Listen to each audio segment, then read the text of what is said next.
ہم توجہ ہی نہیں کرتے. داتا صاحب لکھتے ہیں نا کہ حضرت ذوالنون مصری رحمۃ اللہ علیہ دریا میں کشتی کے بیچ سفر کر رہے تھے. یہ وفاداری دیکھنا، یہ حوصلہ دیکھنا، یہ ذرا ٹھہراؤ دیکھنا طبیعت کا. تو قریب سے ایک نوجوانوں کا گروہ کشتی میں گزرا تو انہوں نے طنز کیا، تنقید کی، پھبتیاں کسی. اڑاتے ہیں نا لوگ مذاق، دیتے ہیں نا تانے، پر جے کر یار دے نام دا ملے مینا انہوں چولی پا لئیے پنجے سٹیے نا. وہ میں اپنے شہر سے ایک دفعہ گجرانوالہ میں میلاد شریف کی محفل سے ہو کے گاڑی کی طرف جا رہا تھا تو دو ایک نوجوانوں نے پیچھے ایسے آواز کیسی کہنے لگے وہ میلادیو. تو میں نے پلٹ کے اس کی طرف دیکھا، میں کہا ذرا ایک باری پھر آکھی.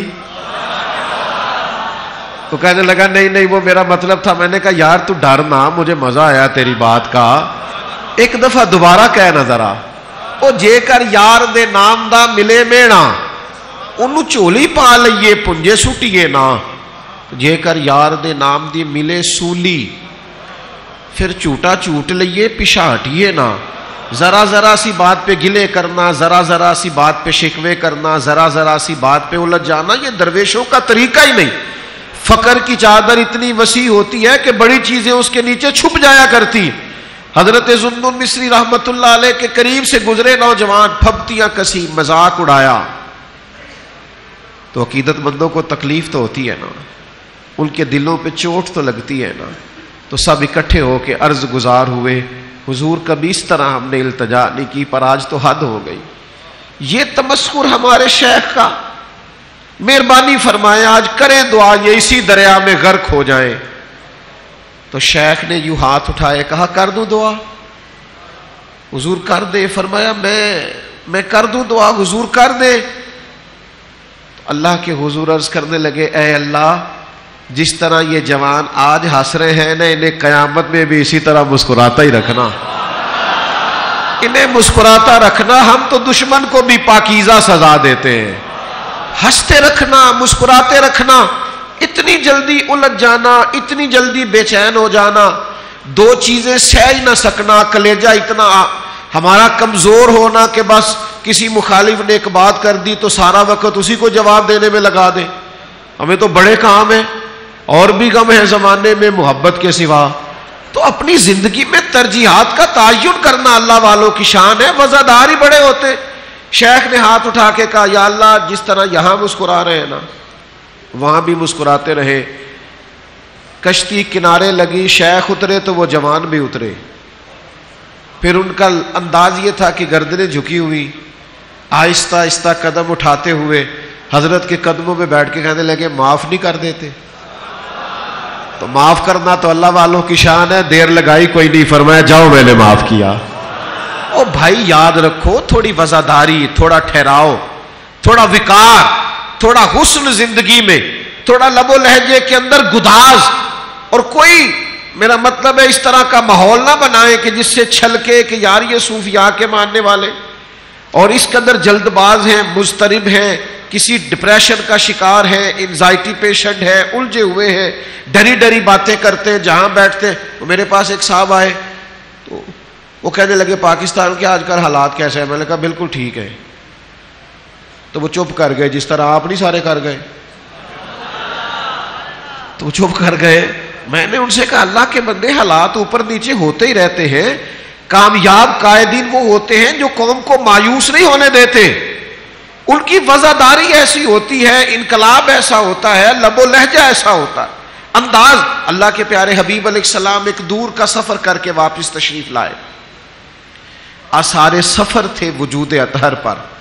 سیدہ طیبہ طاہرہ حضرت سیدہ پاک رضی اللہ تعالی عنہ نے اپنے والد گرامی کے وجود نور پر بظاہر تھکاوٹ کے آثار دیکھے تو رو پڑی. عرض کی آپ دین کے لیے کتنی تکلیف اٹھاتے ہیں. ایک سوچ محبت وہ تھی جو سیدہ پاک نے پیش کی، اور جواب میں میرے کریم نے پتہ کیا فرمایا؟ حضور نے فرمایا فاطمہ آپ کے والد کو اللہ نے بڑے مقاصد کے لیے مبعوث فرمایا. فرمایا نہ کوئی گھر چھوٹا بچے گا، نہ بڑا بچے گا، نہ کوئی جھونپڑی بچے گی جہاں اللہ دین کے پیغام کو پہنچا نہیں دے گا. ہم نے بڑے بڑے کام کرنے ہیں، یہ تھکاوٹیں، یہ تھوڑے بہت مسائل، یہ آنے جانے کی چیزیں یہ ہوتی رہتی، لیکن اللہ والوں کی وزاداری، ان کے مزاج کا حسن، ان کا کمال ہر وقت قائم رہتا ہے۔ اس کی ایک وجہ ہوتی ہے، اس کی ایک بنیادی وجہ ہوتی ہے۔ اس کی بنیادی وجہ یہ ہوتی ہے کہ ان کی جیب میں نا بہت سارے آفیسرز کے کارڈ نہیں ہوتے کہ ضرورت پڑی تو فلانے کو فون کر لوں گا، یہ ان کا مزاج نہیں ہوتا۔ ان کے پاس جو سب سے بڑی طاقت ہوتی ہے وہ مصلے اور دعا کی طاقت ہوتی ہے۔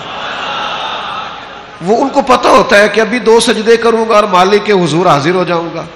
یہ جو خاص وزاداری ہوتی ہے نا، اللہ کرے آپ موبائل کا دیکھیں اور میری بات پہ زیادہ توجہ کریں، یہ جو وزاداری ہوتی ہے نا، ان کو پتہ ہوتا ہے کہ ہمارے پیچھے، ہماری پشت پہ رب رسول کی مدد کھڑی ہے۔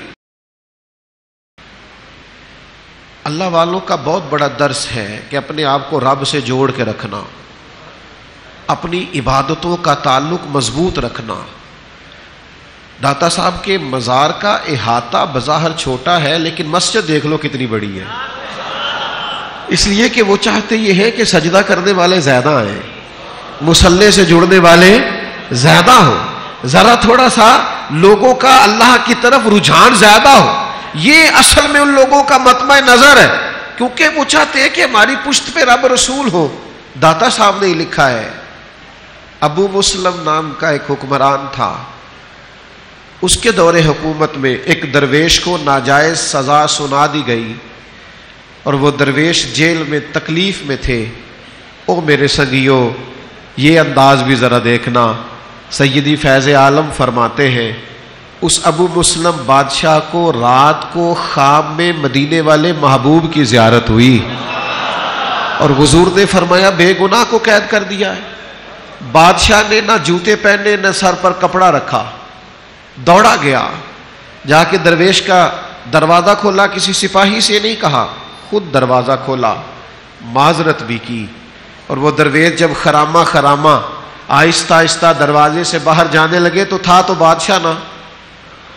کچھ لوگوں کا مزاج تو ہوتا ہے نا کہ بہت بڑا حکم ہوا تو بتائیے گا، تو ہوتی ہے کچھ پھر باتیں وہ تقیہ کلام بھی بن جاتی۔ تو شیخ ابھی دروازے پر پہنچے تھے کہ پیچھے سے بولا، کہنے لگا حضور مہربانی فرمائیے گا، کبھی کوئی حکم ہو میرے لائق تو مجھے ضرور یاد کیجیے گا۔ تو شیخ وہی ٹھہر گئے، وہی وزاداری، وہی حسن، وہی کمال، لفظ انداز نرم اور دلائل گرم، وہی انداز تکلم۔ تھوڑا ٹھہر گئے، پھر پلٹ کے دیکھا، فرمانے لگے ابھی بھی تجھے حکم بتاؤں، ابھی بھی تجھے حکم بتاؤں؟ فرمایا میں تو جہاں جیل کی کالی کوٹھڑی میں تھا، وہ جو رات کو سوتے میں تجھے خواب میں ملے ہیں، اور جن کا حکم پا کے پھر نہ تو جوتے پہن سکا اور نہ تو سر پہ کپڑا لے سکا، پھر سے ثبوت نہ منگو میتھوں، سے ثبوت نہ منگو میتھوں، سے ثبوت نہ منگو میتھوں، پلا نظر کرم کد ہوئی، اے میں جانا یا دلبر جانے، اے میں جانا یا دلبر جانے، غیر نہ جانے کوئی، میں مسکین پرانا خادم، کسے در ملی نہ ٹوئی، اے تے واصف یار نے نظر جو کی تھی، واصف ہی ہوئی۔ او بھائی ان کی پشت پر وہ وزادار ہوتے، طاقت ہی بہت بڑی ہوتی ہے ان کی پشت پر، کوئی الجھاؤ نہیں، کسی قسم کی کوئی پریشانی نہیں، کہیں وہ جھجکتے سہمتے نظر نہیں آتے۔ اللہ والوں کے ماننے والوں، کسی کی 1.5 منٹ کی بات سن کے اتنی جلدی پریشان نہ ہوا کرو، تمہاری تاریخ تو ہزاروں سال پرانی ہے، تمہاری تو اسناد ہی بڑی مضبوط ہے، تم کہاں اتنی جلدی الجھ جاتے ہو؟ تمہاری تو وزاداری کمال کی۔ جن لوگوں پہ لوگوں کو غصہ آتا ہے نا، آپ یقین کریں ہمیں ان پر ترس آتا ہے کہ یار دیکھو بیچارہ اپنی بھی آخرت خراب کر رہا ہے، کس طرح کی بولی بول رہا ہے اور کس زمرے میں اپنے آپ کو کھڑا کر۔ اور ایک اور بات بھی، عقائد کے ہمیشہ مضبوط رہنا، نجات عقیدہ اہل سنت میں ہے، لیکن یہ کہ اگر علم مضبوط نہ ہو، آپ کے پاس دلائل پورے نہ ہو، تو پھر خود بحث کرنے کی بجائے کسی عالم سے ملاقات کرائیں، پھر اس سے ملاقات کرائیں۔ اور جب آپ مضبوط ہو جائیں نظریاتی طور پر، پھر آپ کا یہ مزاج ہونا چاہیے کہ ہر جاہل سے الجھنا بھی نہیں. ہر شخص اس قابل نہیں ہوتا کہ اسے بحث کی جائے، اور کچھ بھی نہیں ہوتا. مطلب پراپوگنڈے کا جواب پراپوگنڈے سے نہیں دیا جاتا، پراپوگنڈے کا جواب عمل سے دیا جاتا ہے. اگر کوئی کرتا ہے پراپوگنڈا تو کرتا رہے، کرے جس نے کرنا ہے، لیکن عمل ہوتا ہے. اللہ کے بندوں نے زندگی میں کبھی الجھاؤ پیدا نہیں کیا. وہ حضور علیہ السلام کی بارگاہ میں آ کے ایک صحابی نے عرض کیا تھا نا کہ یا رسول اللہ صلی اللہ علیہ وسلم، وہ کفار آپ کا سیدھا نام ہی نہیں لیتے، معاذ اللہ ثم معاذ اللہ، نقل کفر کفر نہ باشد، وہ نام بگاڑ کے آپ کو برا بھلا کہتے ہیں. تو وہ بڑے پریشان ہو کے آئے تو محبوب مسکرا دیے. فرمایا وہ پتہ نہیں کس کو برا بھلا کہہ رہے ہیں، مجھے تو اللہ نے محمد بنا کے بھیجا ہے. وہ پتہ نہیں کس کی باتیں کر رہے ہیں. او بھائی اتنی جلدی الجھ جانا، ہر ایک سے گفتگو کرنا. کچھ لوگوں سے بحث کر رہے ہوتے ہیں تو کہنے کو دل کرتا ہے یار تیرا سٹیٹس نہیں اس سے بات کرنا، تیرا معیار نہیں، تو اپنا قد کاٹ دیکھ، تو اپنا مقام دیکھ. ایک درویش تھے حضرت فخر جہاں دہلوی، دلی کی جامع مسجد میں جمعے کا خطبہ دے کے سیڑھیاں اتر رہے تھے. شہر پورا عقیدت مند تھا. شیخ سیڑھیاں اتر رہے تھے تو بادشاہ نے سوچا اگر اسی طرح لوگ اس شخص کے پیچھے بھاگتے رہے تو ایک وقت ایسا آئے گا کہ میری حکومت کو کوئی خطرہ نہ ہو جائے. اس نے ایک سازش رچی، ایک طوائف کو تیار کیا.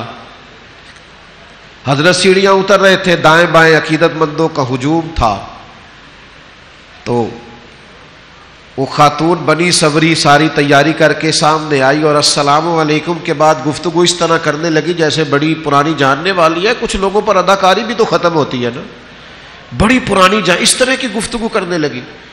اب سارے مرید پکے نہیں ہوتے، ہلکے پھلکے کچے پکے بھی ہوتے ہیں.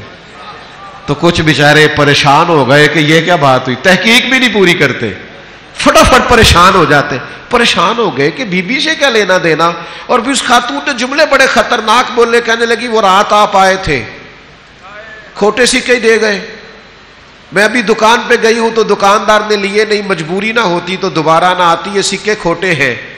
رب کے بندوں کی وزاداری، اللہ کے بندوں کی شان، ان کا ظرف، ان کا حوصلہ. 14 طبق دلے دے اندر اساں تمبو وانگو تانے ہو. شیخ نے سکے پکڑے، اصلی جیب سے نکالے اور 3 دفعہ فرمایا بیٹی، او میری بیٹی، او پیاری بیٹی، تو اس طرح کر، یہ کھوٹے دے جا، اصلی والے لے جا. اور دوبارہ بھی کبھی ضرورت پڑی تو آ جانا، فخر جہاں کا دروازہ کھلا ہوا ملے گا. یہ لفظ کہتے کہتے وزاداری سے، حسن سے اور پورے عالمانہ وقار سے حضرت جب خرامہ مسجد کی سیڑھیاں اتر رہے تھے تو چند منٹ تو وہ خاتون سختے میں رہی، پھر دوڑ کے آئی اور قدموں میں آ کے بیٹھی اور کھل کے روئی.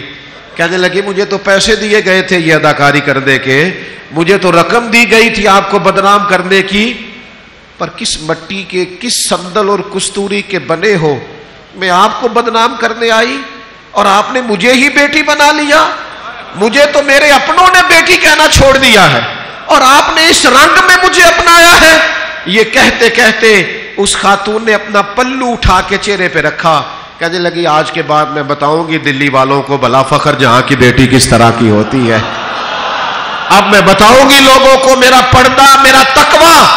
آپ لوگ اتنے بڑے سلسلے سے تعلق رکھتے ہیں، کبھی جاؤ گے نا اس الجھی ہوئی دنیا میں اللہ والوں کے آستانوں پر تو تمہیں سمجھ آئے گی کتنے بڑے حوصلے تھے، کتنا بڑا وقار تھا. یہ جس شہزادے اہل بیت کے، جس شہزادے کی چوکھٹ پہ آپ موجود ہیں نا، ان کا حسن کردار یہ ہے کہ یہ شہزادے تھے، حضور کی اولاد پاک ہے، لیکن حوصلے کا کمال یہ ہے کہ ایک دریا کے کنارے آ کے بیٹھ گئے، عمر ساری نبی کریم کی امت کے نام کر دی، کسی کو کلمہ پڑھایا، کسی کو نماز سکھائی، کسی کو قرآن کی طرف لگایا، عمر ساری اسی کام پہ گزار دی. قیامت تک لوگ آتے رہیں گے، حضرت فیض عالم کے آستانے کے قریب سے گزرتے رہیں گے. لوگوں کا عرس تو سال کے بعد ہوتا ہے، میرا داتا صاحب کا تو ہر روز ہوتا ہے. ہر جمعرات ہوتا ہے، اور سدائی بہار روے اس باغے کدے خزانہ آوے ہوون فیض ہزاراں تائیں ہر پکھا پھل کھاوے. بس اتنا کہنا چاہتا ہوں میرے داتا صاحب کے ماننے والوں، زبان کو نرم کرو، اخلاق کو اعلیٰ کرو، کردار کو اچھا کرو، سچ کے سوا جملے زبان سے ادا نہ کرو، وقت دیانتداری سے گزارو، اور پھر ان نسبتوں پہ ناز کرو. بہلتے کس جگہ جی اپنا بہلانے کہاں جاتے، تیری چوکھٹ سے اٹھ کر تیرے دیوانے کہاں جاتے. خدا آباد رکھے سلسلہ یہ تیری نسبت کا، وگرنہ ہم بھری دنیا میں پہچانے کہاں جاتے. نصیر اچھا ہوا در مل گیا ان کا ہمیں، ورنہ کہاں رکتے کہاں تھمتے، خدا جانے کہاں جاتے. آخر دعوا یعنی الحمدللہ.